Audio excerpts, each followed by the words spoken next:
Bonjour à tous, ravi de vous retrouver pour le Carlatu numéro 53, votre rendez-vous live au cœur du territoire. Nous trouvons aujourd'hui à Lens-du-Mont, comme vous le voyez, à Saint-Félix, pour un Carlatu tourné vers la nature. Aujourd'hui, nous allons parler des inventaires participatifs organisés par la ville du Gosier dans le cadre de la mise en œuvre de l'élaboration de l'Atlas de biodiversité communale. Comme vous le savez peut-être, la ville du Gosier a obtenu le label Territoire engagé pour la nature, appelé aussi TEN, depuis 2019.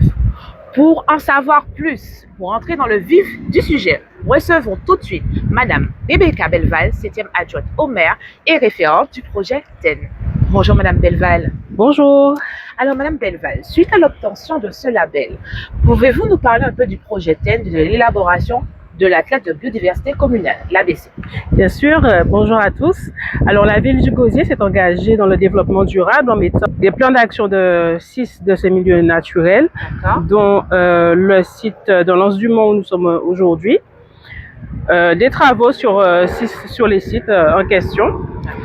En ce qui concerne l'élaboration de l'Atlas de la biodiversité communale, j'étais très honorée de participer au tout début avec les classes à la poudrière au Gosier où les enfants ils ont pu découvrir la faune et la flore, en fait toute la biodiversité de la ville du Gosier. Madame Belval, donc on sait que vous avez obtenu le label et qu'il y a l'élaboration de l'Atlas de biodiversité communale. C'est quoi concrètement un ABC? Alors un ABC, c'est un inventaire cartographique de la biodiversité d'un site, d'un territoire, en l'occurrence pour nous au Gosier. Et l'ABC va recenser les espèces connues et moins connues et dans l'objectif de les protéger et de faire les personnes redécouvrir leur patrimoine, la culture, etc. D'accord, très bien. À quoi servira cette nouvelle démarche initiée par la ville? Alors, ça nous servira, ça sera un outil pour nous élus pour pouvoir prendre des décisions, mener à bien la préservation de l'environnement. Ça permettra aux Gosiériens de se reconnecter à leur ville, à leur environnement. Les personnes qui ne connaissent pas la ville, de la connaître. Ça nous aidera aussi pour alimenter des documents stratégiques comme le PDD. D'accord, très bien. Mais on vous remercie pour toutes ces précisions, Madame Belval. Du coup, je vous libère et je vais recevoir tout de suite Madame Loyal, donc Sylvie Loyal, chargée de mission du projet TEN. Tout de suite, venez Madame Loyal. Alors bonjour Madame Loyal. Bonjour. Dites-moi un peu comment on construit un ABC et avec qui? Alors, un ABC, c'est d'abord une démarche qui est construite soit au niveau communal ou au niveau intercommunal. Et donc, ça se réalise en plusieurs étapes. La première, c'est de déjà apprendre à mieux connaître son territoire. Donc, on réalise des inventaires de milieux, des inventaires d'espèces, flore et faune. Une fois cette étape réalisée, on passe à une étape de cartographie. D'ailleurs, c'est pour ça qu'on appelle ça un atlas de biodiversité communale. Donc, qui dit atlas, dit carte géographique. Donc, on utilise l'inventaire pour réaliser une cartographie de la biodiversité du territoire. Ça, c'est la deuxième étape. Et puis ensuite, on poursuit avec une étape de hiérarchisation des enjeux à partir de la cartographie. Et on finit avec un plan d'action qui permet de rectifier le tir s'il y a besoin au sujet d'une espèce menacée ou emblématique. D'accord, Madame Loyal. Quelles sont les prochaines dates, justement, pour le grand public, pour les inventaires participatifs? Alors, on en a 3 déjà de calés. Alors, déjà, samedi 28 janvier, on sera à la Poudrière. Premier inventaire, donc vous êtes tous conviés, évidemment. Et puis, les 2 prochaines dates, ce sera le 11 et le 18 février. D'accord, entendu. Du coup, Madame Loyal, je veux faire un inventaire. Je ne l'ai jamais fait de toute ma vie. Il faut que je sois expert. Comment ça se passe? Il faut que je connaisse la faune et la flore? Eh bien, pas du tout. Tout le monde peut venir parce que du coup, c'est ouvert aux 7 à 77 ans. Même sans connaissance particulière, mais venez tout simplement découvrir votre univers, venez découvrir votre environnement et c'est ce qu'on vous propose. Donc voilà, pas besoin d'être expert, pas besoin d'avoir connu le tcho ou la petite bestiole au préalable. on peut venir comme on est. Donc, vous avez bien entendu, vous pouvez venir comme vous voulez. Merci encore, Madame Je Muriel, vous en prie. pour votre intervention. On va accueillir maintenant Félix Hurel et 24 de Vauchel, qui sont les prestataires en charge de l'Atlas Biodiversité Communale. Bonjour à vous deux. Bonjour. Pouvez-vous nous parler un peu du site de l'Anse-du-Mont, où on se trouve actuellement, s'il vous plaît? Ah ben, l'Anse-du-Mont que nous avons ici, nous étions justement en train de faire un croquis. C'est un site naturel, c'est un site littoral, il est naturel. Et d'une belle étendue, hein, on a une très grande plage, je sais pas, ouais, plusieurs centaines de mètres, avec donc voilà tout ce sable et tout. Et puis après, on a derrière là une falaise, et on voit bien l'effet du vent sur la végétation, vous voyez. Et derrière, on a une prairie, c'est un peu plat, donc on a donc effectivement toute une diversité, une biodiversité, puisqu'il y a beaucoup d'écosystèmes dans ce secteur, c'est spectaculaire. Oui, tout à fait. Puis nous, on a l'habitude, hein, quand on arrive sur des sites comme ça, d'arriver sur un point, disons un point haut ou un point éloigné, où on peut voir l'ensemble du site. Comme ça, on voit les différents habitats, les différents micro-paysages qu'il y a au niveau de ces sites-là. Et on peut aussi analyser, c'est des milieux naturels, mais c'est un milieu naturel où l'anthropisation, les hommes ne sont pas loin. Donc aussi, on observe cet aspect-là des choses et on essaye aussi de lire un petit peu dans ces paysages-là les évolutions qu'il y a eu. S'il y a de nouvelles habitations, si, comme on vient parfois et on peut venir régulièrement, si la mer monte, à quel point il y a les différents types d'usages aussi sur les milieux littoraux. Donc là, il y a des baigneurs en l'occurrence, et on voit ici, hein, si on se tourne, parce que parfois il faut regarder d'un côté, mais aussi le site, il est aussi sur l'autre côté, il y a le port, on est aussi au niveau du port de Saint-Félix. Donc c'est ces choses-là auxquelles on interagit ensemble, et sur l'aspect paysage, intégration, l'environnement, l'identité d'un site, hein, à quel point ce site-là est remarquable, qu'est-ce qui peut toucher les gens, et comment après le valoriser au mieux pour le préserver au mieux. D'accord. C'est ces logiques-là, valorisation et préservation. D'accord. Quelle espèce typique que les Gauziens peuvent trouver sur leur territoire, en fait, dans leur jardin? Ah oui, en tout cas ici déjà on a plusieurs écosystèmes, hein. Ils sont donc effectivement imbriqués, voilà, puisque le site a déjà une certaine étendue. Donc on a la forêt sèche en haut, hein, sur les crêtes, les parties hautes du relief. D'ailleurs on voit quelques habitations justement qui sont intégrées dans cette formation, cet écosystème qui est caractérisé par des gommiers rouges, des poiriers. Puis on a juste devant nous, là, au niveau de l'anse sableuse, hein, puisqu'on a une grande plage de sable blanc, nous avons là des espèces typiques du littoral, comme les catalpas, comme les résiniers bord de mer. Et là, c'est vraiment une belle coupure verte que nous avons ici. C'est ce qu'il faut bien remarquer dans cette zone balnéaire. Voilà, et donc dans le dynamisme de la ville qui est bien conservé encore, justement, et que l'atlas de biodiversité, justement, de la ville va permettre de mieux encore connaître en termes d'inventaire pour, justement, voir comment on va mieux gérer cet espace qui est remarquable par, justement, sa biodiversité également. On a une belle mangrove, c'est un écosystème là aussi qui est tout à fait remarquable, tout à fait unique, parce que ce sont des espèces qui sont adaptées au sel, qui vont résister à des contraintes, à des milieux donc très contraignants. Voilà, et puis vous avez donc, regardez là, l'effet de la végétation, du vent, ce qui va comme ça sculpter les plantes avec, on dit, une végétation en drapeau, des arbres qui sont comme ça en forme de drapeau, voilà. C'est vraiment magnifique, et puis la prairie derrière avec les activités agricoles, de pâturage, et tout ça, ça peut se découvrir, c'est un espace, un cadre de vie, et on sait l'importance du cadre de vie, on l'a vu avec la crise sanitaire, comment tous ceux qui avaient à proximité un cadre de vie, justement un milieu naturel où ils pouvaient effectivement s'évader, ils supportaient mieux ces périodes difficiles. Et donc tous ces écosystèmes, toute cette richesse, voilà, fait aussi la valeur ajoutée du gosier. Et donc effectivement, donc pour la Carle, des lieux qui sont bien touristiques, qui sont bien fréquentés, et justement qu'il y a lieu donc de gérer durablement.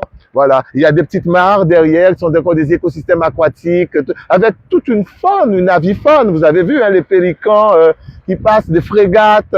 Et quand on arrive sur ces petites mares, ces petits points d'eau, on a les kyo, on a donc toute cette diversité qui est vraiment magnifique, remarquable, très spécifique donc à ce littoral calcaire, ce littoral donc qui est ventilé, où on peut avoir un petit embrun, une petite averse, de temps en temps, juste pour rafraîchir l'atmosphère. Ça ne dure jamais très longtemps. Et le plan d'eau n'est pas profond, voyez-vous. Par contre, il y a cette avancée de la mer sur la terre. Il y a ce recul du trait de côte justement qu'il faudra ralentir tant que possible. Ça, c'est lié au changement climatique qui est mondial et qu'on voit aussi voilà, sur notre territoire, qui est palpable ici.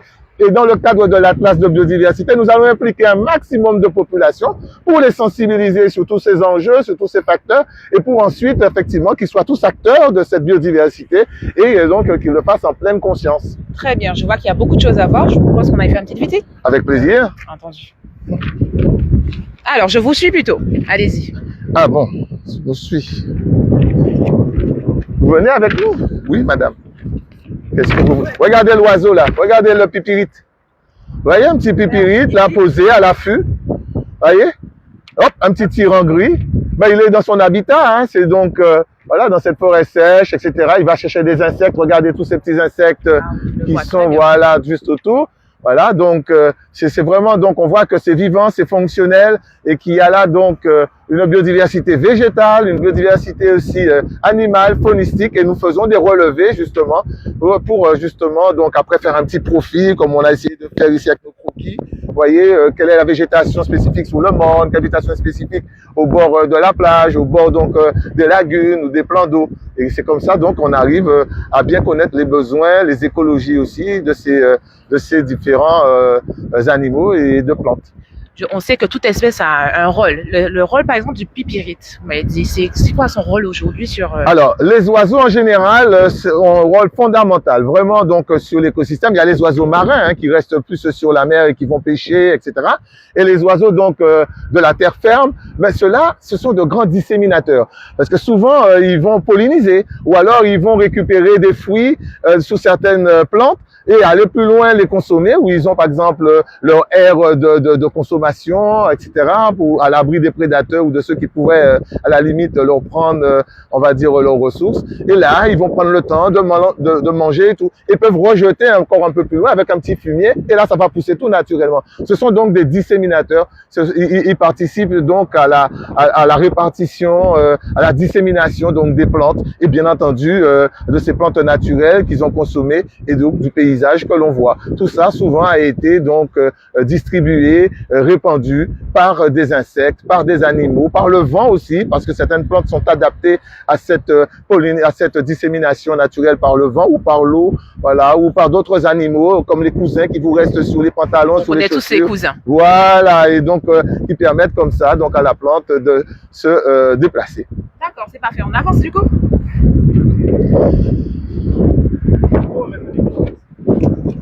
Regarde les pélicans, tu vas les filmer, hein? On les a cités. Bon alors, là, on fait le truc dynamique botanique, c'est ça? Tout à fait.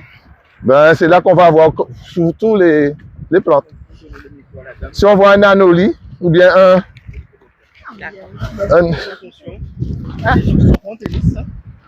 Oui. Mais sur un site naturel, non, tennis. Non. Ah oui, oui. Non, tu vois, ouais, Félix, tu vois, Félix, là, c'est réellement intéressant quand on arrive sur des sites et sur des sentiers, d'avoir la sensation et le ressenti qu'on peut avoir. Là, on est un peu en mode cocooning. Ah oui. C'est ça qui est réellement bien sur ce site-là. De toute façon, on l'a vu, c'est une plage, un site qui est très ombragé, hein, qui est naturel, boisé. Voilà, c'est très ombragé, là. On voit bien. La température a déjà un peu diminué. Bien sûr, on est dans le sous-bois. Le sous-bois qui est lui-même couvert, où il y a peu de lumière qui passe. Voilà, par rapport donc à la canopée qui reçoit 100% de la lumière. Ici, on a à peine 1-2% de lumière qui passe, qui arrive jusqu'au sous-bois. C'est sûr qu'après, cette notion de valorisation de ce lieu-là pour des marcheurs, c'est réellement intéressant. Hein. Oui, donc pour... de lumière. Oui, il y a un sentier aménagé qui est entretenu, hein, et donc nous allons donc en tout cas pour faire l'inventaire, il faut qu'on fasse un transect, c'est-à-dire on va suivre le sentier et le long de ce transect on va faire l'inventaire. T'as vu comment Ah ouais, comment il se met dans la végétation. Hein. Mais oui, c'est comme un type de paupier là. Il va chercher la lumière en fait, il grimpe pour chercher la lumière. Alors ici, tu as les palétuviers, hein, puisque là c'est de la mangrove, on en parlait, cet écosystème très spécifique. Et ça c'est un palétuvier noir avec beaucoup de feuilles qui sont comme ça un peu donc Uniquement à la mangrove, Ah ouais, c'est plante de la mangrove. Le palétuvier noir. Voilà. Puis en association avec d'autres, hein, on va trouver du palétuvier blanc. Ça c'est quoi ça? C'est même pas un palétuvier celui-là. Ah, c'est même pas un palétuvier. D'Albergia. Puis après, Ça, le catalpa. Enfin bon, on a un mélange avec des plantes du littoral et de la mangrove. On est dans l'interface. C'est ce qu'on appelle des écotones en général, des zones de contact qui sont très riches. Voilà. Et donc, nous, on va considérer ceci, là, le sentier comme le transect. C'est-à-dire, on part d'un point A, on va vers un point B. On regarde tout ce qu'il y a de part et d'autre de cet axe. C'est un axe imaginaire. Et puis, on regarde toutes les composantes qui peuvent exister donc sur ce tracé, que ce soit au niveau paysage, que ce soit au niveau de la biodiversité, je veux dire, la faune, flore, les facteurs aussi du milieu qu'on peut observer au niveau température, au niveau donc ombre. On regarde tous ces éléments et c'est très facile. C'est très facile. On note. Maintenant, avec les téléphones, on peut s'enregistrer. Voilà, il faut pas non plus, il faut démystifier ça. Hein. Donc, les plantes ont des noms vernaculaires aussi, parfois bon des noms latins, mais voilà, on peut les appeler catalpa, palétuvier, palétuvier gris, palétuvier blanc. Voyez-vous, voilà, donc poirier, pourpier. On a aussi des noms. Après, nous allons valider les données, nous allons les mettre avec le nom international. Mais il appartient donc à tout un chacun de faire ses observations, de nous les communiquer, d'apprendre à faire des photos justement de ces observations. Donc, on va peut-être faire un exercice un peu plus loin pour voir bien les fleurs, les fruits, les feuilles. Et puis, ils nous les envoient. Et après, donc comme ça nous permet de multiplier toutes les observations qu'on peut avoir sur le site et d'autres sites. Voilà, faire le lien avec les grands sites en jeu comme ici. Et donc, comme ça, permettre aussi aux citoyens, à vos administrés, hein, chers élus, eh ben, de, par exemple, enrichir l'atlas de biodiversité que nous sommes en train d'élaborer par leurs observations et par cette sensibilisation simultanément. Du coup, avec l'inventaire que vous avez déjà fait, vous avez déjà remarqué qu'il y a des pertes forcément avec le réchauffement climatique. Pas encore. il y a des pertes, en tout cas, au niveau du recul du trait de côte. On voit qu'il y a, par exemple, ici, là, à Saint-Félix, hein, le trait de côte qui monte. Et donc ça, c'est visible, hein, on peut le voir aussi sur le terrain quand on vient plusieurs fois, si on est habitué à venir, ça c'est sûr qu'on le voit.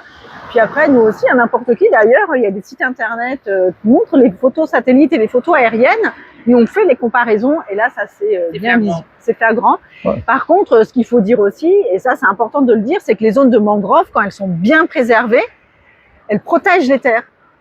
Elles protègent les citoyens. Elles font des zones par rapport aux traits de côte, mais elles ont plein d'autres rôles encore. Elles protègent les citoyens, elles protègent les côtes, elles empêchent... elles font en fait, on dit ça, une zone tampon. Elles font barrière. D'accord. Oui, mais de toute façon, donc ça, c'est... On peut ralentir, hein. On va essayer de boiser, par exemple, le littoral sableux. Il faut donc, il y a un certain nombre d'aménagements, il y a des enclos de régénération. Et donc là, on va, après avoir fait l'inventaire, le diagnostic, hein, donc tous ensemble, on va faire un plan d'action. Et dans voilà, on va formuler des propositions qui seront bien concertées, donc bien d'accord, voir quels sont les financements possibles et autres, la faisabilité, par exemple, pour revégétaliser les zones sableuses, afin donc justement de limiter l'érosion par la mer et tout. Voilà, parce qu'on voit bien, il y a même des souches d'arbres dans la mer, hein. C'est-à-dire qu'avant c'était le sentier. Hein, c'était peut-être là qu'on aurait mis le transect il y a 20 ans. Et on a des reculs à peu près de plus de 50 mètres, plus de 60 mètres. La mer est entrée 50 mètres à l'intérieur des terres. Il faut bien s'imaginer ça. Par exemple, bon les enfants des jeunes actuels peut-être ne vont pas connaître la plage telle quelle. Ou alors les enfants, par exemple, ou nos parents ont connu la plage bien plus grande que maintenant, pour prendre cet exemple. En tout cas, c'est un site qui est remarquable, qui est vraiment l'un des encore le mieux conservé en Guadeloupe, voilà. Ah oui, qui fait donc, on va dire, l'honneur, toute la beauté. Ben parce que déjà, c'était un site qui avait une certaine ampleur, qui avait déjà une certaine dimension, où justement les pratiques étaient respectueuses, il y avait de bonnes pratiques. Peut-être aussi il y a des associations qui s'impliquent, qui nettoient, qui sensibilisent. Et je crois que nous avons rencontré dans le cadre de l'Atlas justement des associations comme les jeunes de Saint-Félix, etc., qui ont mené différentes actions. Nous avons rencontré une bonne demi-douzaine d'associations ou de personnes ressources qui ont justement pu témoigner de leurs pratiques, des pratiques des anciens et aussi de ce qu'il y a lieu de faire pour justement maintenir cette biodiversité et donc qui est très utile pour l'agriculture, qui est très utile pas que pour le tourisme, mais pour la pollinisation, pour la régulation du climat. voilà, pour aussi les catastrophes, parce qu'on sait qu'on risque d'avoir des houles bien plus importantes, etc. On risque d'avoir des sécheresses, on risque d'avoir donc, on l'a vu, des périodes d'inondation. Et tous ces services écosystémiques qui sont rendus par ces infrastructures naturelles, donc participent à notre cadre de vie. Et il faut absolument donc les maintenir et privilégier, favoriser ces bonnes pratiques. Donc, dans la classe de biodiversité, il y aura à la fin la formulation de tout un plan d'action et de recommandations pour justement la bonne gestion du site. Et ce qu'il y a à voir aussi particulièrement sur le site de Lens-du-Mont et de Saint-Félix, c'est qu'historiquement, effectivement, il y a eu les associations, mais les riverains aussi se sont impliqués un maximum pour protéger tout spécifiquement. Et ça a fait la différence aussi. Et c'est des choses qu'à travers la classe de biodiversité, on veut aussi initier, la ville veut aussi l'initier, que l'ensemble des citoyens, les uns, les autres, les riverains de sites naturels, évidemment les sites naturels remarquables de l'ABC actuel, mais aussi les sites remarquables que eux ils estiment être remarquables, qui sont à côté de chez eux, qu'ils ont envie de protéger. Donc ça, c'est sûr que tout le monde peut mettre son petit caillou, sa petite chose à l'ouvrage.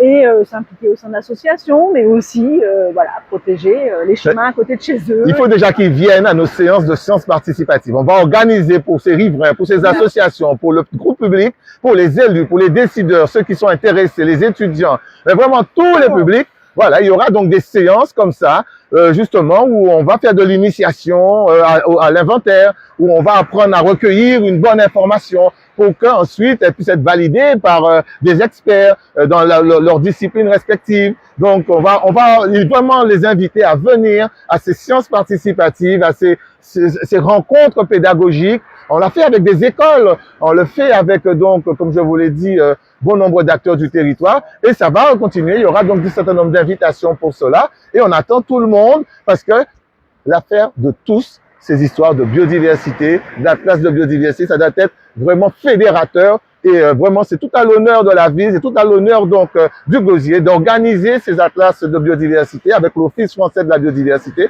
parce que c'est toute la vie, c'est les formes de vie que l'on veut recenser, parce que toute vie est respectable et donc a son rôle aussi à jouer. C'est ce qu'on appelle les rôles, les services écologiques, les services écosystémiques. Et ce qui est réellement important et remarquable par rapport à l'ABC du Gosier, c'est que la ville a voulu aussi mettre en avant l'ensemble des patrimoines existants.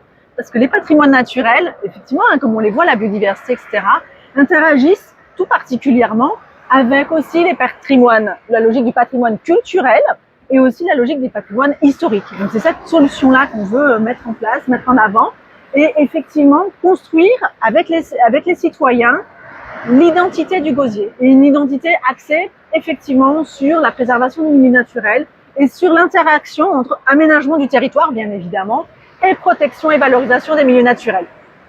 On va laisser parfois c'est passer. Bah oui, il y a des usagers, on n'est pas seul. C'est là qu'il faut venir faire du sport et pas le long des grandes nationales, où donc on peut avoir des pollutions et tout. Mais c'est vrai que toutes ces données scientifiques, nous allons les mettre en lien avec la culture, avec l'histoire, voilà, et les chansons, les musiques de gros cas, voilà, les événements qui ont marqué le territoire. Nous remercions à nouveau donc Félix Furel et Venka de Vauchel pour leur intervention. On en a appris beaucoup sur la richesse du patrimoine gosérien. Nous allons poursuivre à nouveau en accueillant Rebecca Belval et Sylvie Loyal. Bonjour mesdames, rebonjour mesdames, revenez. Bonjour. Alors, après une si belle visite, dites-nous maintenant quelles pourraient être les actions de gestion de la nature en ville qui pourraient découler de l'ABC. Alors, on peut partir sur, par exemple, multiplier les jardins partagés, permettre que la nature en ville soit beaucoup plus visible et permettre que les espaces verts puissent apporter de l'ombre, apporter un peu de fraîcheur. Donc ça, c'est déjà un élément. Et puis, sur notre gestion de la ville, nos équipes sont au contact des espaces verts. Donc là aussi, on peut travailler sur de nouvelles méthodes qui permettent d'introduire peut-être des espaces locaux, de réduire sur les temps de coupe, etc. Donc il y a des choses qu'on peut faire à partir du plan d'action pour nous aider à garder notre aussi belle nature. D'accord, très bien. Du coup, vous auriez des exemples des services rendus par la biodiversité à Gosier? Oui, on peut simplement parler des inondations, du fait que voilà, on est une île, exactement, on est une île entourée d'eau et quelquefois l'eau elle tend à un petit peu monter.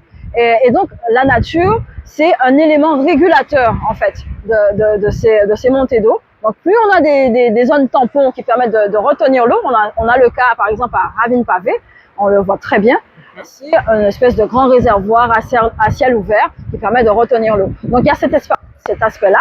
Il y a aussi tous les aspects de retenir le sol. On est sur Saint-Félix et on remarque bien que d'année en année, le trait de côte évolue. La nature aide aussi à garder un peu plus longtemps notre trait de côte tel que nous le connaissons aujourd'hui. Donc voilà pour quelques exemples. D'accord, c'est intéressant en tout cas. On sait qu'il y a des projets qui sont en cours. Comment vous voyez les perspectives à l'échelle Carl? Alors, comme l'a dit souvent le président Cornet, la Carl, c'est le premier site touristique de la Guadeloupe. Et justement, c'est parce que nous avons beaucoup de richesses en matière de biodiversité, et c'est ce qui va nous permettre de travailler sur nos projets environnementaux. D'ailleurs, il y a en ce moment, il y a aussi un atlas de la biodiversité pour Sainte-Anne et Saint-François. D'accord. Vous avez bien entendu. Donc, il y a Sainte-Anne et Saint-François. Du coup, pour les personnes qui nous regardent, donc, un petit mot, un petit message aujourd'hui à transmettre? Alors, comme vous l'avez vu, aujourd'hui, on a des professionnels qui peuvent nous apprendre, nous transmettre des choses en matière d'environnement. Donc, à partir de ce samedi 28, je vous invite à vous inscrire. Le personnel est à votre disposition pour prendre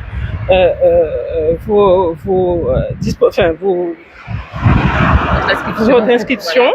Et donc, on a des sites magnifiques. Tout se prête au jeu. C'est le moment d'apprendre des choses sur la biodiversité. C'est un moment aussi pour marcher, faire votre petite marche du week-end.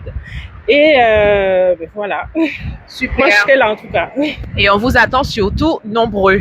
Merci à vous en tout cas, Madame Belval et Madame Loyal pour votre intervention, vos interventions. Et moi, je poursuis avec la une.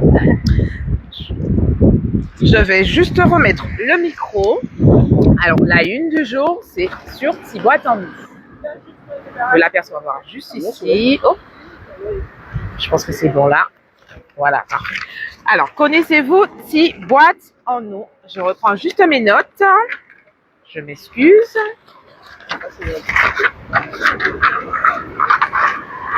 Alors, connaissez-vous Tiboit-en-nous? C'est un service de restauration ambulant de type food truck. Depuis 6 mois, Céline Fortin, gérante, propose des poke bowls, l'un des plats principaux de la cuisine traditionnelle hawaïenne, composé généralement de poisson cru, et de crudités.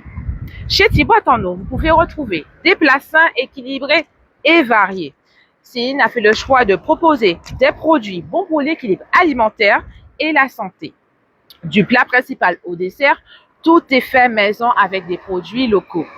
D'ailleurs, le poisson cru vient des pêcheurs de Saint-François. Pour les plus gourmands, des smoothies vitaminés sont également proposés. En parallèle, Céline suit une formation de coach en nutrition pour continuer à aiguiller davantage ses clients dans la composition de leurs plats.